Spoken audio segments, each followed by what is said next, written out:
नमस्कार, मैं हूँ डॉक्टर रूपाली जैन। आज का जो वीडियो है वो थोड़ा सा अलग विषय के बारे में है। देखिए, आपने भी बहुत सारे ऐसे लोग देखे होंगे कि जिनको थोड़ी सी भी कुछ तकलीफ हो जाती है तो वो तुरंत दवाई ले लेते हैं। जैसे अगर उनको थोड़ी सी भी सर्दी हो गई या छींकें आ गई तो वो तुरंत सर्दी की गोली ले लेते हैं, या फिर अगर कभी इंडाइजेशन हुआ या फिर जैसे कभी एसिडिटी हुई, सिर में दर्द हुआ या फिर जैसे कि उल्टी या जुलाब एक आध बार हुए तो तुरंत वो गोली ले लेते हैं। वो बिल्कुल ही सहन नहीं करते। वो पहले से ही ये सब जो दवाई है वो साथ में ही रखते हैं, यानी प्रिपेयर्ड रहते हैं कि अगर कुछ हो गया तो तुरंत लेना है। और गर्व से कहते भी है कि हम लोग स्वास्थ्य का बहुत अच्छे से ध्यान रखते हैं, हम लोग केयर करते हैं। तो क्या ये सच में केयर है, ये जानते हैं इस वीडियो में।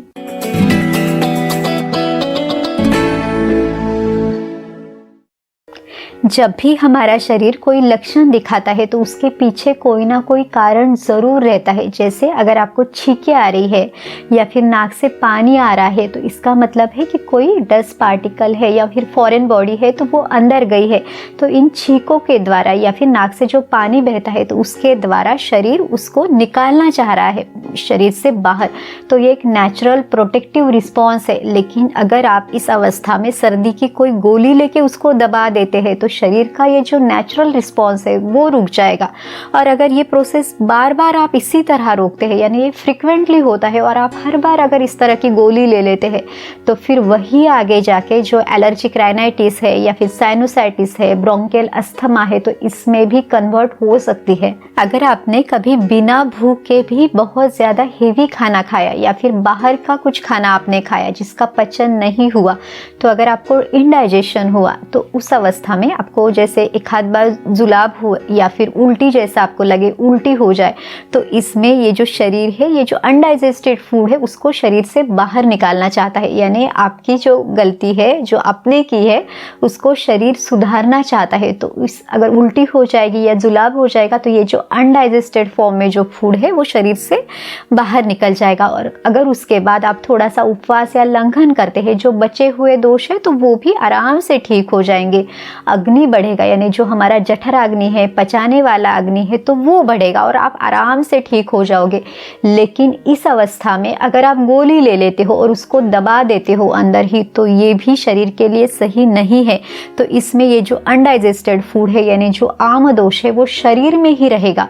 और इस तरह की प्रोसेस भी अगर बार बार होती है तो ये जो आमदोष है वही शरीर में जाके अलग अलग बीमारियां भी उत्पन्न करेगा। जैसे ग्रहणी व्याधि है या फिर आमवात की बीमारी है, तो इसमें ये जो रिपीटेडली अगर कोई प्रोसेस होती है तो इसके बाद इन जैसी अलग अलग बीमारियां भी शरीर में दिख सकती है। अगर किसी को बार बार एसिडिटी होती है या फिर रिफ्लक्स बहुत ज़्यादा होता है तो इसका मतलब है कि आपके खाने में जो पित्त को बढ़ाने वाली चीज़ें हैं वो कहीं ना कहीं ज़रूर होंगी। तो उसको ढूंढने की जगह अगर आप सिर्फ गोलियों पे भरोसा रखते हो तो ये भी सही नहीं है।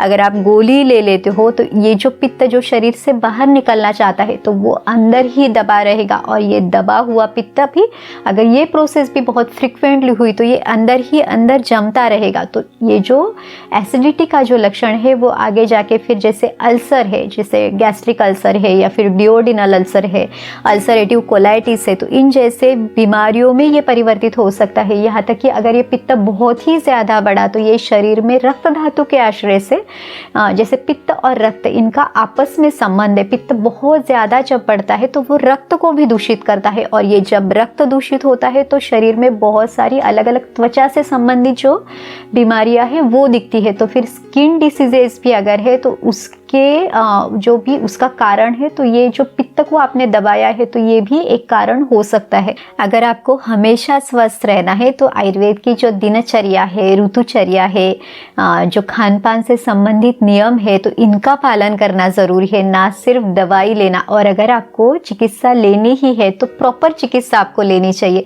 जैसे आयुर्वेद चिकित्सक की सलाह से भी आप चिकित्सा ले सकते हैं, लेकिन ये चिकित्सा पूरी और सही तरीके से लेना ज़रूरी है। अगर शरीर में दोष बहुत ज़्यादा बढ़े हुए हैं तो इनमें आप पंचकर्म चिकित्सा भी करा सकते हैं।